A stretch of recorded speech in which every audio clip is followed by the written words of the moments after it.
anak ng almond, yung puti natin na MMFC.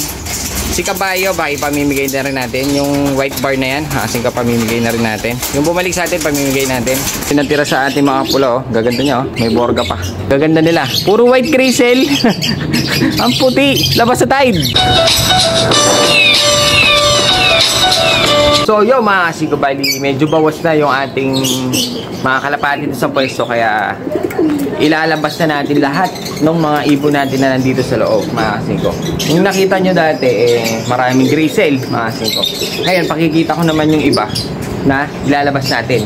Meron mga pula, tsaka meron pang mga ibang grisel, kaso hindi sila katulad ng mga grisel na parang dark. Yung last na pinakita natin, yung pagka-grisel ito mga kasingko, white grisel. Ang ganda-ganda. Kaya hiniwalay ko sila. Kasi sabi sa akin nung may-ari, yung grisel, grisel din ang pares niya. Yung pula, pula din ang pares niya. Kaya ginawa ko, dahil hindi ko naman alam kung sino mga magkakapares, pinagsama-sama ko sila para makita ko. Kaso, ang nangyari, hindi ko rin nakita. Kaya pinagsama-sama ko lang sila. Mamaya ilalabas na natin sila. Pakita ko muna yung mga natira dito sa tinago natin. Dahil nga ayoko na crowded dun sa labas, medyo nabawasan na, kaya ilalabas na natin lahat, mga kasing ko. Malalaki na yung ating young bird. Pwedeng-pwede na silang iwalay, kaya kailangan magkaroon na sila ng pwesto sa ating Taiwan Lop. Kasi kaya no, laki na niya. Kahit itong sa may puti natin, ang lalaki na. Mga healthy. Ayun o, mukhang pure white. Dalawa sila. Malalaki na. Pero ito hindi pa, kailangan pa yan ng subo ng ina. Pero ito pwede na to. Pwede na siyang iwalay. Malalaki na sila, oh. Pwede na tong i-viewing, mga kasingko. Pero ito hindi pa. Kasi medyo bata pa to. Ayun o. Grisel nga yung kulay ng isa. Ayan, kasingko, grisel nga. Ganda ng kulay. Yung isa blue check. Ito naman, mga kasingko, ito yung hinihintay ko. Hindi sila nagbabago ng kulay. Mas gumaganda pa. Ngayon silipin natin silang dalawa. Dali, ito yung anak ng ating dalawang blue check, mga kasingko. Ang ganda ng kulay nila, lalo na tong isang to. Dahil mas marami siyang pula. Sa tingin ko, ito nga yung opal. Parang opal na nga siya. Ayun, ang ganda niya, mga kasingko. Ang lupit ng anak nitong blue check natin. Dalawang blue check, pero ang inanak niya dalawang opal.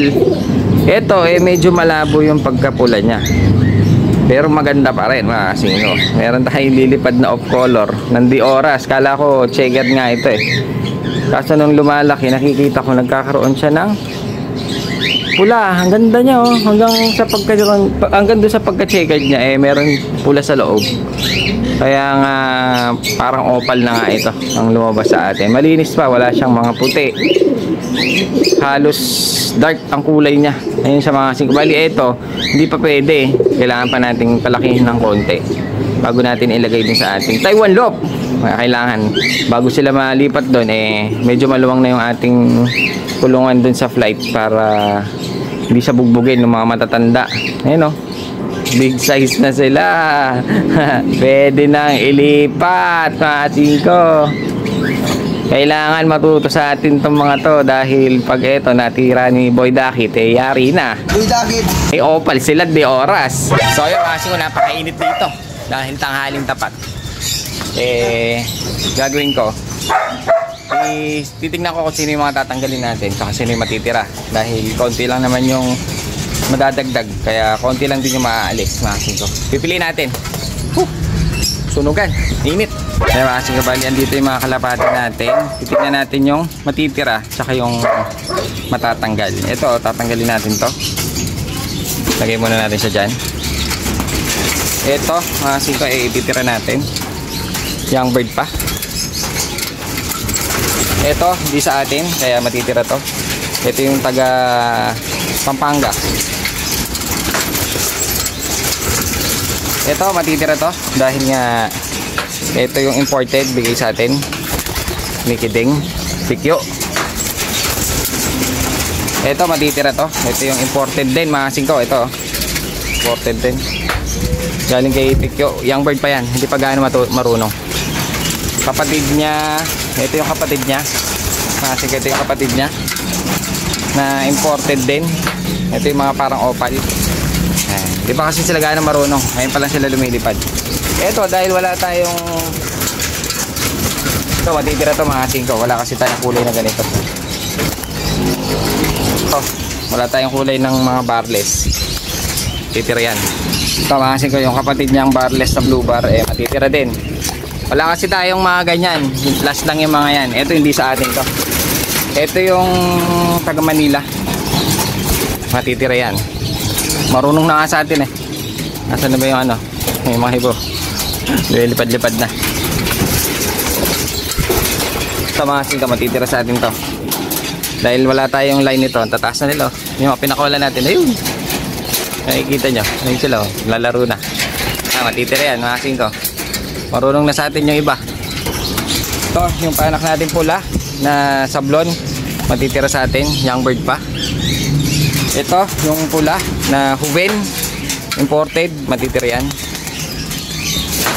Ito mga 5, itong saddle na to wala tayong ganitong kulay, kaya matitira siya. Ito mga 5, yung bigay sa atin ni Boss Billy, ni Idol Billy Flores.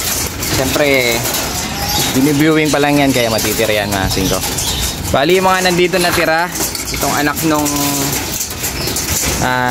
tawag dito, anak nung almond, yung puti natin na MMFC.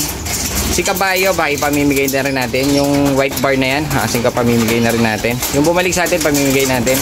Ito yung kapatid ng opal na hen. Ayan. Bali dan siya, pamimigay rin natin. Bali yan yung mga matatanggal. Yung mga iba, bata pa kasi, kaya iwan muna natin dito. Ayan, naglalaro sila. Na makikita nyo yung lipad nila, sabog-sabog. Kaya alam na bata pa, hindi pa sila sabay-sabay. So ayan, pamimigay ito halos lahat, kahit ito saddle. Pero bago yan, pakawalan na rin natin sila. Yan na lang yung natira. Marunong sa atin lahat oh. May mga 5, yung mga ano, may kalapati dun no, naghihintay, mga boy dakit. Wala na laman. Naglalaro yung mga ibon natin.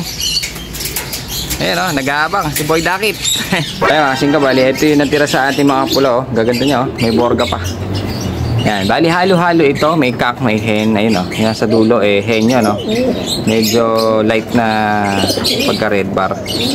Bali ito, hindi ko rin alam kung sino magkakapares dahil ayaw magpakita sa atin.